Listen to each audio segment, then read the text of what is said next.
one thing, it would be we're all okay. Not to worry, cause worry is wasteful and useless at times like these. It won't be made useless, won't be idle with despair. I gather myself around my faithful edge as darkness most fear. My hands are small, I know, but they're not yours, they are my own. And they're not yours, they are my own. And I am never broken.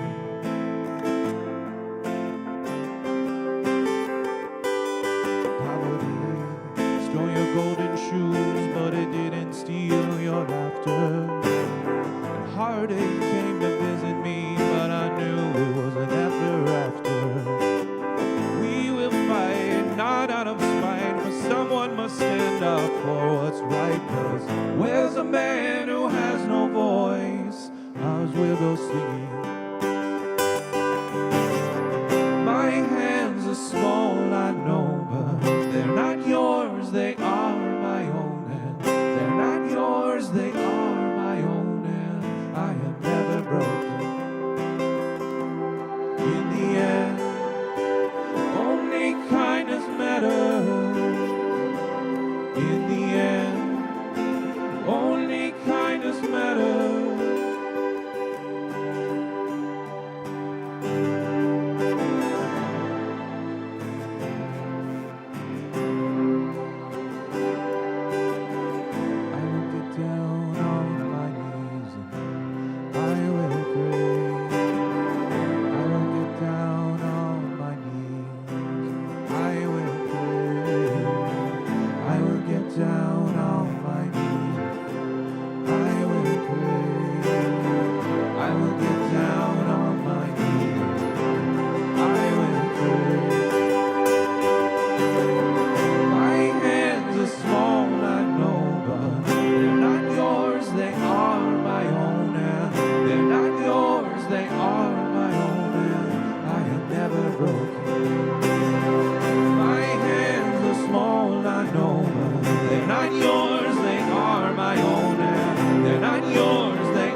Well, the moon is broken and the sky is cracked. So come on up to the house. The only thing you see is all that you lack. Come on up to the house. All your crying don't do you no good. Come on up to the house. Come down off the cross, 'cause we can use that wood. Come on up to the house. Come on up to the house. Come on up to the house. The world is not my home, I'm just a passing cruise. Come on up to the house. There's no light in the tunnel and no lights in the fire. Come on up to the house. When you're singing lead soprano in a junk man's choir, you gotta come on up to the house. The life seems nasty, brutish and short. You gotta come on up to the house. The seas are stormy and you can't find a port. You gotta come on up to the house. Come on up to the house. Come on up to the house. The world is not my home, I'm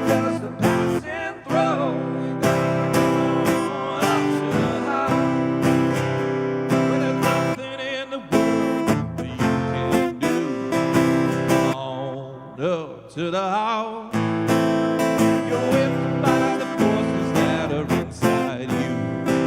Come on up to the house. Come on up to the house. Come on up to the house. The world is not my home. I'm just a passing through. Come on up to the house. Come on up to the house. Yeah.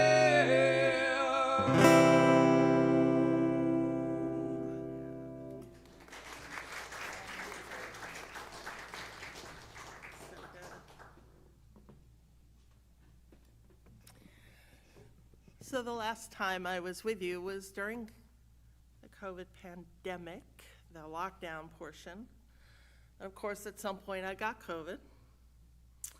And it's caused some long COVID symptoms. So when I have to stand for more than 20 minutes or so, I like to have a seat. So I'm a little bit shorter now. So our responsive reading talked about compassion and kindness and connection. This is what the world's religions teach us and are at the heart of what we value as Unitarian Universalists. Sorry, getting arranged here. These ways of knowing, these ways of loving and being loved. I'm going to pass that over there, thank you. These ways of loving and being loved are central to who we are, and it's no wonder. Our forebears took gospel writer John at his word when he wrote, "God is love." And our expansive understanding of spirit and mystery affirms in this modern age that whatever our personal theologies, love has always been the thing, the act, the compulsion, the need. And we hear it in the hymn we'll sing at the end, our central hymn, "What Wondrous Love." At least the way we sing it. Now, let me just say at the start, I love talking about hymns, their origins, their history, their power. And for those who don't know or who have never been in a position to search for one of our hymns, I completely by accident became an expert in Unitarian Universalist hymns when I took up a spiritual practice of singing and writing about each of the hymns in Singing the Living Tradition and Singing the Journey. 484 days later, I realized I created a resource at my personal blog, farfringe.com. It's a site that's still in pretty high usage today. I learned a lot in those 484 days, and I've become a total hymn geek. And so talking about one of my favorite hymns, What Wondrous Love, means I get to geek out a little bit with you. So the geekery begins with the music itself, the tune, if you will. Now, to understand the tune of What Wondrous Love, you need to know two things. I think that's still true. When I wrote this, I thought there were two things, and as I'm looking, I'm like, not entirely sure I actually did the second thing, so bear with me. But it's important to remember that people have always had pop music. Right, songs that get spread around because people sing them in public places or in families or in various organized spaces. So by the time of the Protestant Reformation, some of those reformers, Martin Luther King key among them, thought they could teach theology in simple rhymes set to familiar music.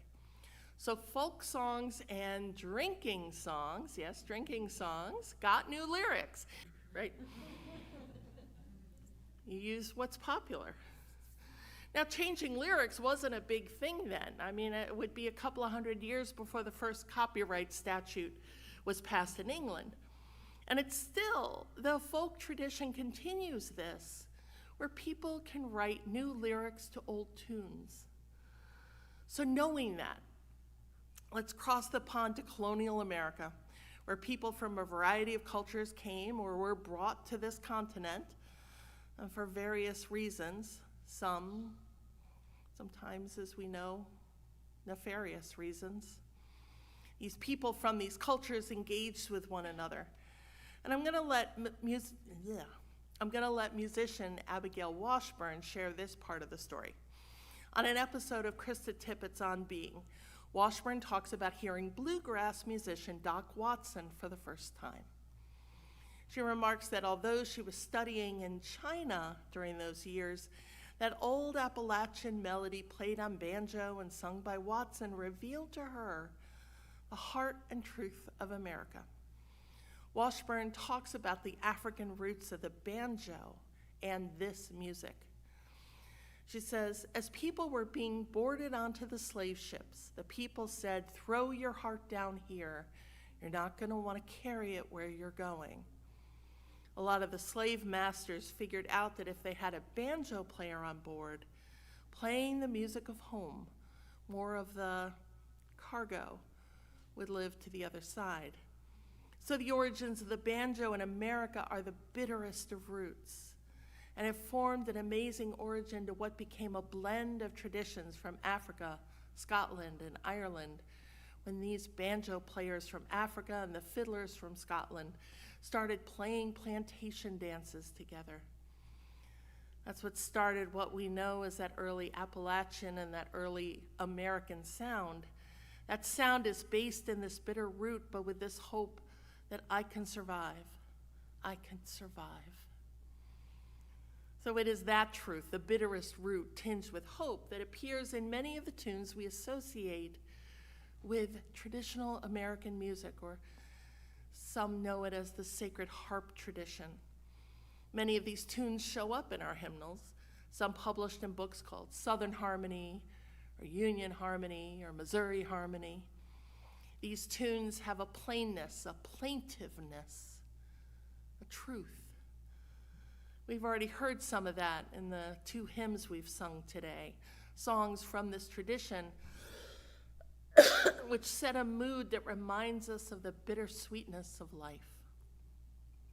And it's no wonder, really, that these tunes, some with echoes of the British Isles, some with reminders of West Africa, speak to us. And it is one of these tunes that someone set words to that became so popular, they were published in books with great titles by men with great names. Sith Mead's Hymnal for Methodists, a general selection of the newest and most admired hymns and spiritual songs, and Stark Dupuy's Hymnal for Baptist Hymns and Spiritual Songs. These were both published in 1811. But here's the thing, and I'm sure you already know this, that the original texts were meditations on Christ's love and his sacrifice on the cross. In other words, salvation by atonement, or what we might call today washed in the blood salvation. This is a particular kind of theology that believes that Jesus died for our sins and his sacrifice is the only thing that saves us from eternal damnation. These more or less original lyrics include lines like this: what wondrous love is this that caused the Lord of bliss to bear the dreadful curse of my soul? And when I was sinking down beneath God's righteous frown, Christ laid his crown aside for my soul. Whew, that's pretty heavy stuff.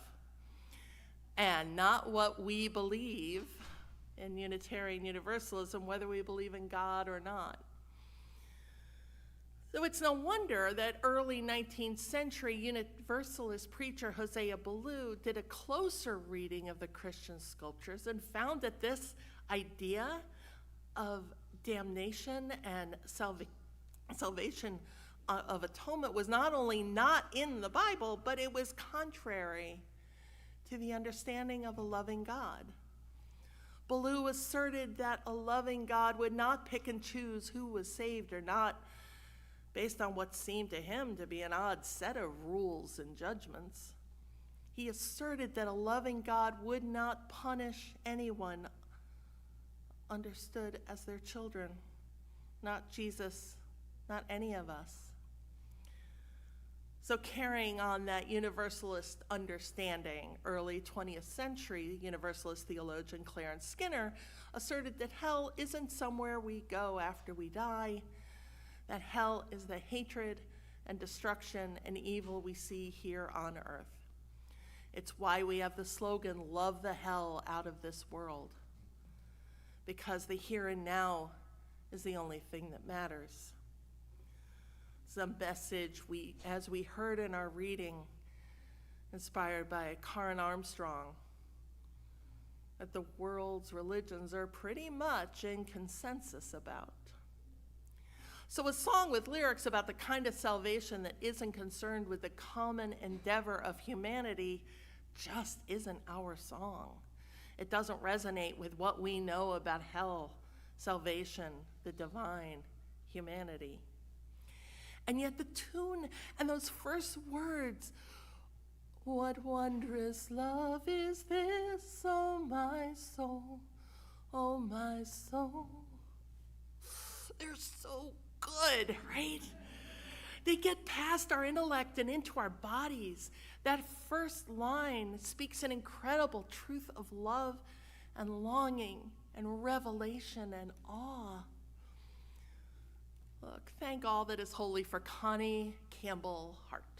Now, I'm sorry, I don't know much about her, except that she was a Unitarian Universalist and perhaps a musician, and in 1992 wrote the most gorgeous lyrics to this tune, which our hymnal commission had the good sense to include in Singing the Living Tradition. These lyrics blow me away. Gone are the curses, the desperation, the wretchedness. What's left is love. And what a love it is. It is, in fact, a saving love, because that's what love does. It saves us. But it doesn't just come with conditions. It is just love, always present, always within reach. The first verse, "What wondrous love is this that brings my heart such bliss and takes away the pain of my soul, of my soul." Right? It invites each of us in to love however we understand it. Here is an expansive invitation to that mystery that is love, a wondering, a gratefulness that wherever, whatever, whoever love is, love has the power to heal and comfort. And then our second verse, "When I was sinking down beneath my sorrow's ground." A deep recognition that we all struggle, that life isn't always rosy, that sometimes it's impossible to get out of the hole. "Friends to me gathered round, oh my soul." Friends, community, people acting in love to be with us, to reach out a hand, to jump in the hole with us. Jump in the hole? I hear some of you muse. What does she mean by that? So for those of you who know the TV show The West Wing, celebrating its 25th anniversary, you know I'm going to talk about an early episode where one of the staffers, after having been seriously wounded by a gunshot, realizes he has PTSD and is worried that he can no longer work at the White House. The chief of staff, who has his own struggles, tells him this story. Guy's walking down the street when he falls into a hole. The walls are so steep he can't get out. A doctor passes by and the guy shouts up, "Hey, doc, I'm stuck down this hole. Can you help me out?" Doctor writes a prescription, throws it down the hole, and moves on. Then a priest comes along, and the guy shouts up, "Father, I'm stuck down this hole. Can you help me out?" The priest writes out a prayer, throws it down the hole, and moves on. Then a friend walks by. "Hey, Joe, it's me. Can you help me out?" And the friend jumps in the hole. Our guy says, "Are you stupid? Now we're both down here." And the friend says, "Yeah, but I've been down here before, and I know the way out." This song is a reminder of what happens when our friend jumps in the hole. And our thankfulness is real and edifying and holds us in community.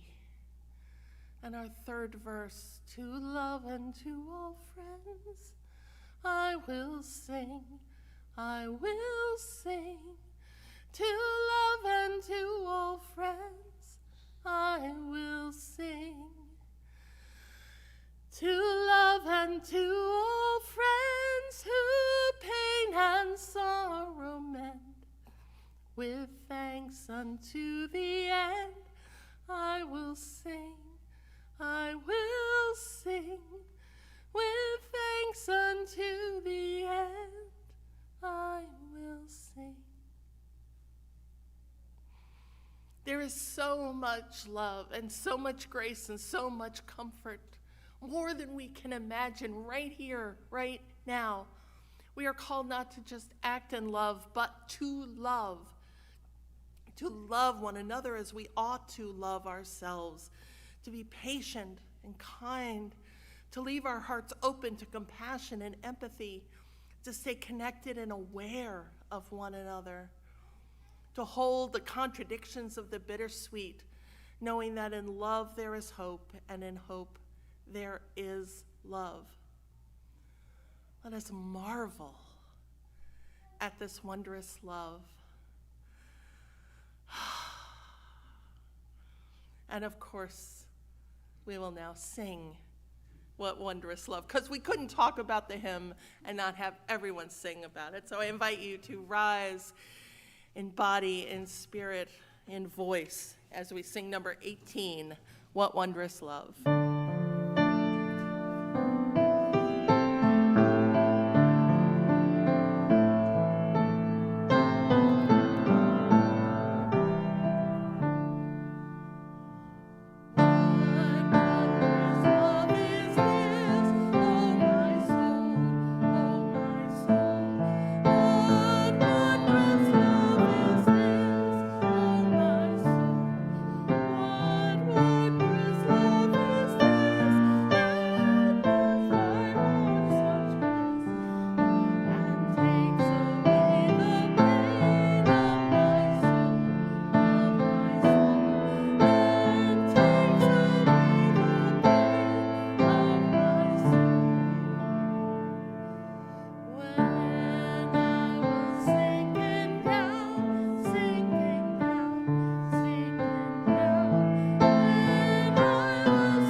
Our final good word comes from Carrie Hollyhurt.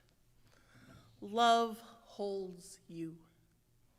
Love bears witness to all your inherent